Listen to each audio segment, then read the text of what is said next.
அனைவருக்கும் வணக்கம். இன்னைக்கு 2 கிளாஸ்ல தண்ணி இருக்கு. ஒரு கிளாஸ் தண்ணி வந்து வாட்டர் பியூரிஃபையர்ல பிடிச்ச தண்ணி, இன்னொன்று வந்து நார்மலா போர் தண்ணி. இதனுடைய கண்டக்டிவிட்டி பார்க்க போறோம். நேற்று ஒரு வீடியோ பார்த்தேன், மினரல் வாட்டர்ல லைட் எரியாது அப்படின்னு சொல்லி. இப்போ பார்ப்போம் எப்படி லைட் எரியுதா என்னன்னு சொல்லி. அதுக்கு என்ன பண்ணுறேன், ஒரு பேட்டரி, ஒரு ரெசிஸ்டன்ஸ், ஒரு லைட்டோட கனெக்ட் பண்ணியிருக்கேன். இப்போ பார்த்தீங்கன்னா லைட் எரியுது. இப்போ என்ன பண்ணுங்க, ஃபர்ஸ்ட் மினரல் வாட்டர்ல வைப்போம்.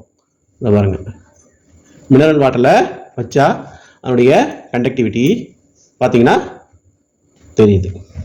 அதுக்கு அடுத்தது டேப் வாட்டரில் வைப்போம். நார்மல் வாட்டர் பார்த்தீங்கன்னா கொஞ்சம் பிரகாசமாக எரியுது.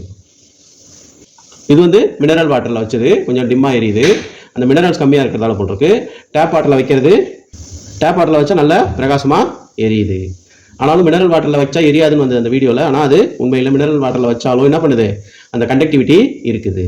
இது போன்ற சோதனை பார்க்க என்னுடைய சேனலை சப்ஸ்கிரைப் பண்ணிங்க. ஏதாவது சந்தேகம்னா கமெண்டில் கொஸ்டின் கேளுங்க. தேங்க்யூ.